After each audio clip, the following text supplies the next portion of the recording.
Section 2. You will hear a restaurant manager talking to a small group of new staff who are starting work as kitchen assistants in a restaurant. First, you have some time to look at questions 11 to 16.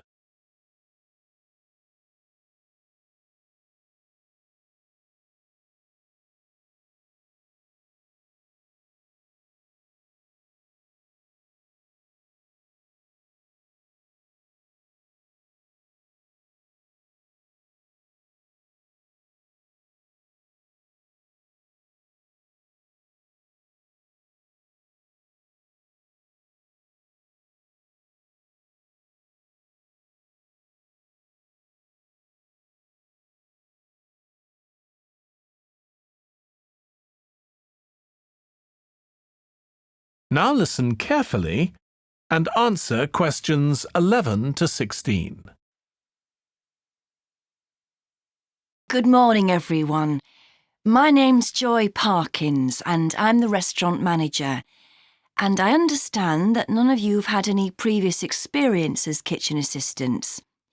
Well, you might be feeling a bit nervous now, but most of our kitchen assistants say they enjoy the work.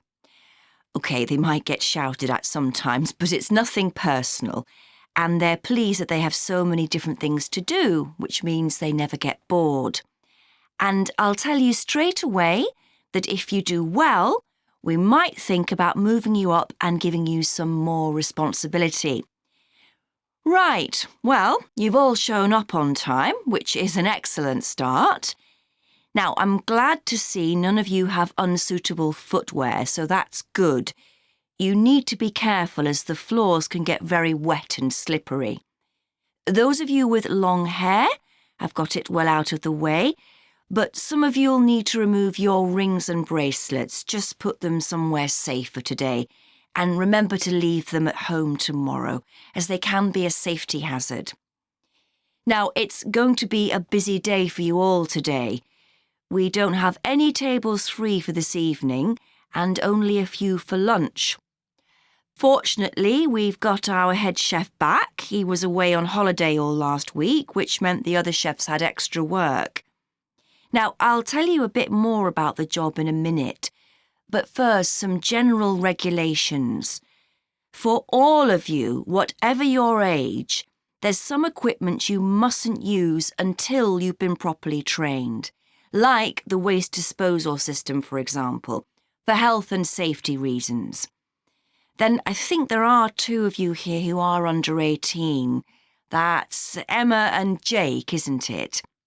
Right, so for you 2, the meat slicer is out of bounds, and of course none of you are allowed to use the electric mixer until you've been shown how it works. Now, you may have heard that this can be a stressful job, and I have to say that can be true. You'll be working an 8-hour day for the first week, though you'll have the chance to do overtime after that as well if you want to. But however long the hours are, you'll get a break in the middle. What you will find is that you're on your feet all day long, lifting and carrying. So, if you're not fit now, you soon will be. You'll find you don't have much chance to take it easy. When someone tells you to do something, you need to do it straight away. But at least we do have a very efficient air conditioning system compared with some kitchens.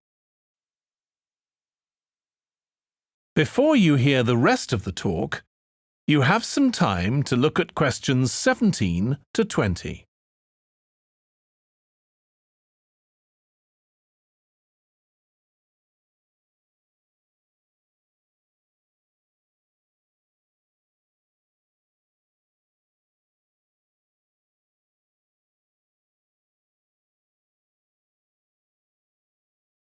Now listen and answer questions 17 to 20. Now, let me tell you about some of the people you need to know. So, as I said, I'm Joy Parkins, and I decide who does what during the day and how long they work for. I'll be trying to get you to work with as many different people in the kitchen as possible, so that you learn while you're on the job. One person whose name you must remember is David Field. If you injure yourself at all, even if it's really minor, you must report to him and he'll make sure the incident is recorded and you get the appropriate treatment. He's trained to give basic treatment to staff himself, or he'll send you off somewhere else if necessary. Then there's Dexter Wills. He's the person you need to see if you smash a plate or something like that. Don't just leave it and hope no one will notice. It's really important to get things noted and replaced, or there could be problems later. And finally, there's Mike Smith. He's the member of staff who takes care of all the stores of perishables. So if you notice we're getting low in flour or sugar or something, make sure you let him know so he can put in an order. OK, now the next thing we need to cover. That is the end of section 2. You now have half a minute to check your answers.